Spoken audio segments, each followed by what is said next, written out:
talk about the U.S. efforts to address the Taiwan situation with China. Joining us for our Common Ground segment, Illinois Democratic Senator Tammy Duckworth and Alaska Republican Senator Dan Sullivan. Thank you both for being here. You know, Senator Sullivan, this is really important, this escalation that we've seen from China. How do you read it after this election?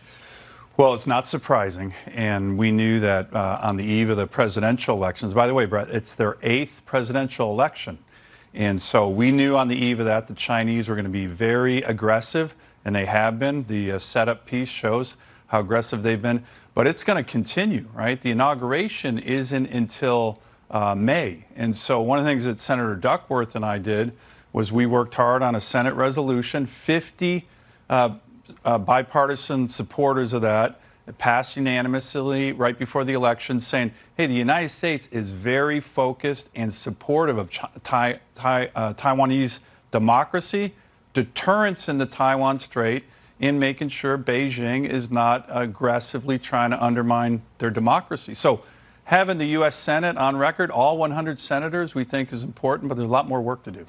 Senator Duckworth, Foreign Policy magazine wrote this after this election, saying, what is Taiwan's new president going to do about China? The so-called porcupine strategy entails Taiwanese stockpiling of arms and munitions in quantities to resist an invasion. This strategy depends, however, on the assumption that the Taiwanese people will unify to resist an invasion. Fundamental to Taiwanese expectations of their future are their views on the likelihood of U.S. support. The majority of Taiwanese we surveyed do not expect the United States to come to their defense. Thanks for being on. What do you think about that write-up and how we as the U.S. deal with that?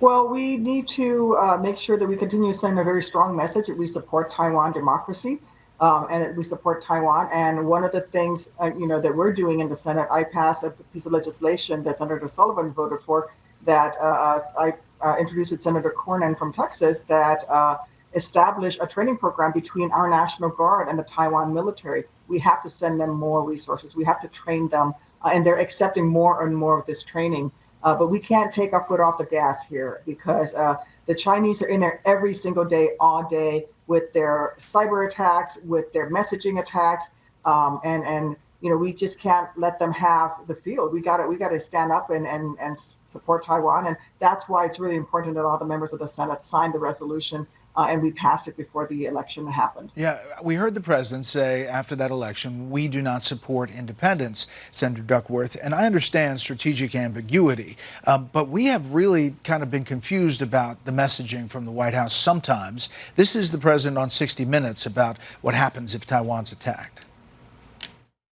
What should Chinese President Xi know about your commitment to Taiwan? We agree with what we signed on to a long time ago, and that there's a one China policy, that Taiwan makes their own judgments about their independence. We are not moving, we're not encouraging their being independent. We're not, that's their decision. But would U.S. forces defend the island? Yes, if in fact there was an unprecedented attack. And then it was kind of walk back, Senator Duckworth. So where do you think the U.S. is? Would we defend Taiwan? Well, what we need to do is make sure that the Taiwan people can make their own decision themselves. I certainly am very happy that we are sending warships down the straits and that we are sending them resources and helping them to be able to defend themselves so that they can make those decisions. The problem that we have right now is that the Chinese don't want the people of Taiwan to make their own decision on their own future. And that's why we have to really push back against them. Yeah. And I think this is where the unity on both sides of the aisle on Taiwan and standing with Taiwan is critically important. You all, Senator Sullivan, work on a number of things, veterans issues. You're sitting on the Senate Armed Services Committee. But on this specific issue, you've got a bill that I guess you want to get Senator Duckworth to sign on to. Well, this is about common ground, right? So, my view on the Taiwan situation is we want to focus on deterrence. And deterrence is that porcupine strategy that's already been talked about, where we're supplying weapons to the Taiwanese and training them. That's happening right now.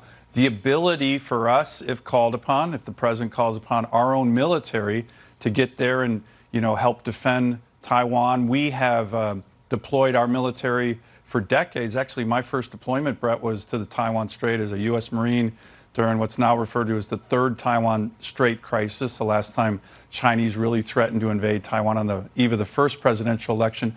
But the third area of deterrence is sanctions, the ability to say, hey, Xi Jinping, the Communist Party of China, if you militarily invade Taiwan, we will impose massive economic, energy, financial sanctions. So that's what the bill says. That's what the bill says. So What's it called?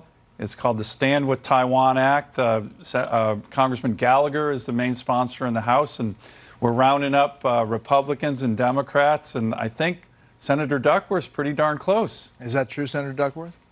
I'm very, very close. We're just working out the details of the language right now. I certainly support the sanctions, and I agree with Senator Sullivan that deterrence is the way to go, and massive sanctions and economic, economic consequences for China. An attack on Taiwan is really one of the biggest deterrences that we can have. So last thing, Senator Duckworth, working it out. For people who say that there's just so much partisanship up here that you just can't get anything done, what do you tell them? Well, we'd worked on a lot of stuff together. Dan and I have passed quite a few pieces of legislation together.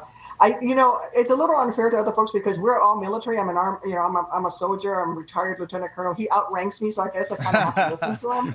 He is a full-bird colonel. I'm a light colonel. Joni Ernst and I work together all the time. Tots Young, who's another Marine, and so we do find common ground. We've worked on a lot of defense stuff. We work on Taiwan stuff, but also we've worked on the well-being of our troops as well. And Dan has often been there for me, and when it comes to things like incentive pay for troops who take on extra hazardous duty, even though I make fun of him for jumping out of perfectly good aircraft. But we get along great, and his wife has sent books and wonderful things to my daughter. So it's more than just a working relationship; it's a friendship. And he's got 3 girls, I've got 2 girls, and that basis of friendship allows you to work together and get to a place where you can have common ground and pass good legislation that defends our nation and establishes and keeps us as the leading democracy and the strongest power in the world. And that's what I spent my whole time in uniform defending. And so did Dan. So does Dan. He's still doing it. We thank you both for your service, and thank you for coming on Common Ground. Hope to have more of your colleagues on here. Thanks, Brett.